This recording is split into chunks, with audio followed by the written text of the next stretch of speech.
Turned 30 last week. Threw myself a party. Guess how many people came? 0. Not even a sorry. Can't make it.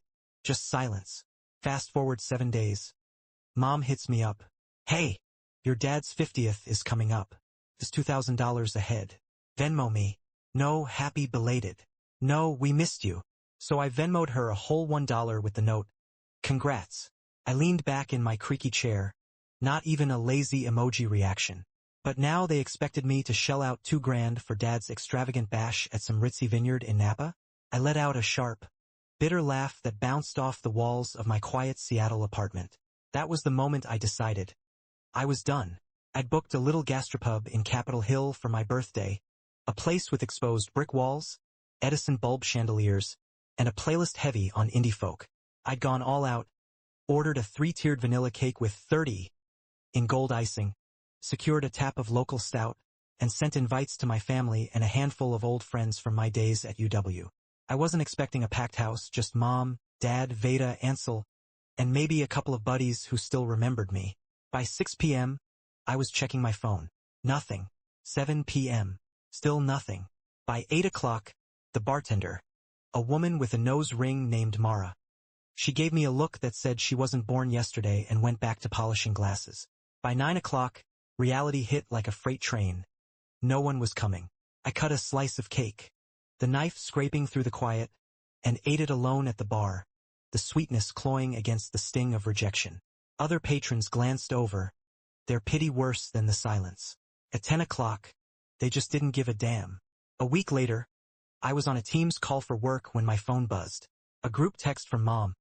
Hey, fam, Dad's 50th is next month at Silver Oak Vineyard. Sent mine, Mom. So pumped. Ansel followed. Same. Gonna be a blast for Dad. I waited for someone to acknowledge the irony, but the chat stayed dead. My fingers twitched over the keyboard. I called a locksmith the next morning, and the new deadbolt's click felt like a vow.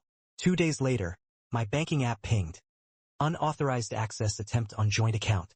I snorted. Of course. Veda had probably tried to dip into the account I'd foolishly kept open with her from back when we were close, sharing everything like naive siblings. I logged in, closed the account, and transferred every penny to a new one. My phone lit up with a call from an unknown number. Ansel, no doubt, using a burner. I let it go to voicemail. Another alert. Password reset attempt on your savings account. They were relentless. That night, I was halfway through a true crime doc when someone pounded on my door. I checked the peephole, 2 cops. My stomach lurched, but I opened the door. Can I help you? The taller officer, a guy with a buzz cut, spoke first. We got a report of a missing person. Are you Soren Klein? I blinked. Yeah. Short and cold. Concerned? They're pissed I blocked them after they tried to hack my bank account. The cops exchanged a glance. The woman raised an eyebrow. Care to explain? I leaned against the doorframe, arms crossed. They've been treating me like their personal bank for years. I cut them off and now they're playing dirty. I'm fine. Just done. The buzzcut cop nodded. You want to call them? Clear this up? Nope. I said, my voice steady. If they keep this up, I'm getting a restraining order. They didn't push. All right, Mr. Klein. The woman said. If things escalate, give us a call. As they left, she added. Families can get messy when they're cut off. Watch your back. Her words stuck with me as I locked the door. Watch your back. For what? More sob stories? More hacking attempts? I sank onto my couch, staring at the dark TV screen, the weight of her warning settling in. This was far from over. The next morning, my phone buzzed again. Unknown number. Ignored. Then Mom. Declined. Dad. Declined. Then a text from Veda. How could you do this to us? Dad's devastated. I tossed the phone aside, my pulse hammering. Devastated? They didn't bat an eye when they skipped my birthday, but now Dad was devastated because I wouldn't fund his vineyard party? I was done with their charade. Then came the knocking. I checked the peephole. Mom, her face pinched with fury, her silver hair pulled into a tight ponytail. I cracked the door. Go home. Hiding now, Soren? Her voice sliced through the morning air. Your father's falling apart, and you're playing games. I'm clearer than ever, I said, gripping the door. I'm done being your ATM. ATM? The sound raw. You mean the guilt trips? The endless demands? Or how you let me cover your mortgage, Veda's car, Ansel's grad school, and never once said thanks. Watch your mouth, she snapped, her nails digging into the doorframe. You're not too old for me to. To what? Manipulate me? I'm done, Mom. A truck pulled up, Dad's beat-up F-150. He climbed out, his frame stooped, his face carved with that disappointed look he'd mastered. Soren, what the hell is this? His voice was low, dripping with fake concern. I'm protecting myself, I said. You made it clear I'm just a wallet to you. Making this about money? He roared, dropping the act. Family's about sacrifice, loyalty. No, it's about respect. I cut in. And you've never shown me any. Mom scoffed. Respect? We raised you, clothed you, paid for your degree. And I paid for your house, your trips, Veda's wedding, Ansel's tuition. I snapped. I'm done. Another car screeched up. Veda, storming out, her face flushed. Happy now? She yelled. Mom's crying. Dad's a wreck. Save the theatrics, I said. Let him stew alone. Mom spun back, her voice venomous. You'll regret this, Soren. You'll come begging for forgiveness. Don't count on it, I said, slamming the door. The next day, another bank alert. Unauthorized login attempt. My heart skipped. They were trying to hack my accounts now. I opened my banking app, enabled two-factor authentication, changed every password, and called my bank. This is Soren Klein. I want a security hold on any joint accounts with my family's names. That'll block their access completely, the rep said. Exactly. Then I called the mortgage company. Years ago, I co-signed the loan for my parents' house in Tacoma. A favor they'd begged for, swearing they'd handle payments. I doubted they were. Your family tried to refinance the house without your consent. I stopped it, but they might try again. My jaw tightened. Of course they did. They thought they could bleed me dry behind my back. I called Lena.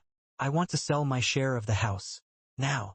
That'll force them to buy you out or sell, she said. Perfect. Within hours, she sent the paperwork. The message was clear. Pay me, or lose everything. A text from Veda. You're ruining us. Mom's sobbing. Dad's a mess. Proud of yourself? I replied. I'm taking back what's mine. The chaos ramped up. My phone buzzed with texts. I want a full audit of every expense I've covered for my family over the last 6 years. Mortgage payments, loans, credit card debts, Veda's wedding, Ansel's tuition. Itemize everything with dates and amounts. I scoured old bank statements, emails, texts, every emergency loan, every just this once plea. They thought I'd fold, but I was building a fortress. Another knock on my door, louder. I checked the peephole. Dad and Veda, faces twisted with rage. Open the door, Soren, Dad bellowed. Get out, I shouted back. We need to talk, Veda screamed. You can't do this. I already have. You think you can destroy us? Dad yelled. You're not that clever. Smarter than you thought, I said. Leave or I'm calling the cops. Silence. They had no idea who they were messing with. The escalation came faster than I expected. The next evening, I got an email from my boss. Soren, we received an anonymous tip about financial irregularities tied to your name. HR wants to meet tomorrow. My blood ran cold. I hadn't done anything wrong, but the timing was no coincidence. I called Lena immediately. They're trying to sabotage my job now. Sounds like them, she said. Forward me the email. I'll draft a response and dig into this. By morning, Lena had traced the anonymous tip to an IP address linked to Ansel's apartment. He'd used a VPN, but not a good one. I walked into the HR meeting with Lena's letter in hand, explaining the family dispute and providing bank records to prove my clean slate. HR dropped the issue, but the betrayal burned deeper. They weren't just after my money, they wanted my life. That night, I came home to find my apartment door ajar. My heart pounded as I stepped inside. Nothing was stolen, but papers were scattered across my desk. Old bank statements, loan agreements, all the evidence I'd been collecting. Someone had been here. I called the cops again, who dusted for prints but found nothing conclusive. Could be a family member with a key, the officer said.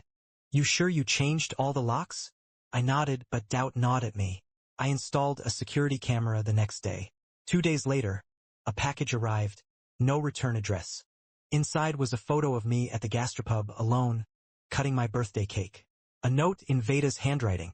You think you're free? We're still family. My stomach twisted. They were watching me. Dad, Veda, and Ansel from contacting me or coming near my home or workplace. But the messages didn't stop. Burner numbers, cryptic texts. You'll regret this. Family doesn't end. I blocked each one, but the unease grew. Weeks later, Lena updated me. They listed the house, but the market was tanking. The sale wouldn't cover the mortgage, let alone my share. They sold Dad's F-150, Mom's Subaru, even Veda's Audi, the one I'd co-signed for. Still not enough. The audit came back. 6 years of expenses. Mortgage payments, $95,000. Dad's truck loan, $22,000. Veda's wedding, $30,000. Ansel's tuition, $45,000. Miscellaneous family support, $65,000. Total, $257,000. $250,000. My savings drained into their endless demands. You stopped being family when you treated me like a bank, I said. Where do you expect us to get this money? Sell the house, sell the cars, figure it out. You're killing us. No. You killed yourselves when you decided I was just a paycheck. Veda texted, you're heartless. Mom's crying, Dad's falling apart. Happy? Pay up, I replied. Mom called, her voice trembling. Soren, please, we can't come up with $257,000. We don't have it. Then sell everything, I said, or get jobs. We raised you, she sobbed. We gave you everything. No, I paid for everything. Now it's your turn. The house sold at a loss. The cars were gone. They pawned Mom's jewelry, borrowed from cousins, spinning a sob story about me betraying them. It still wasn't enough. Dad called one last time, his voice hoarse. We sold everything, Soren. The house, the cars, your mom's earrings. We're short. Then keep selling, I said. I want every cent. You're killing us. A surge of triumph mixed with a hollow pang. I'd won, but at what cost? Veda texted. You destroyed everything. Mom's in tears, Dad's broken. We're nothing now. Satisfied? Yes, I replied, and blocked her. Mom tried one last time. You can't abandon family, Soren. Family isn't about money. But it was for you, I wrote back. And now it's not. I left the group chat, blocked their numbers, and felt a strange calm settle in. Silence. True silence. Months passed. I threw myself into work, scored a raise, started running again. I reconnected with old friends, the ones who didn't ghost when things got rough. Life felt lighter, like I'd shed a burden I hadn't known I was carrying. One evening, a coworker, Jules, dragged me to a karaoke bar in Fremont. I hadn't sung in years, but the dim lights and cheesy 80s hits felt right.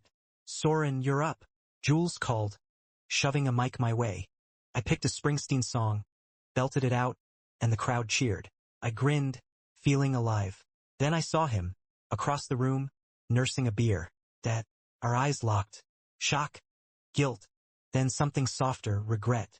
He hesitated, then walked over, his steps heavy. Soren, didn't think I'd see you here. Didn't think you'd want to, I said. He glanced at the empty stool beside him. Sing one with me? I could have walked away. Should have. But I nodded. We sang in silence. My voice steady, his faltering.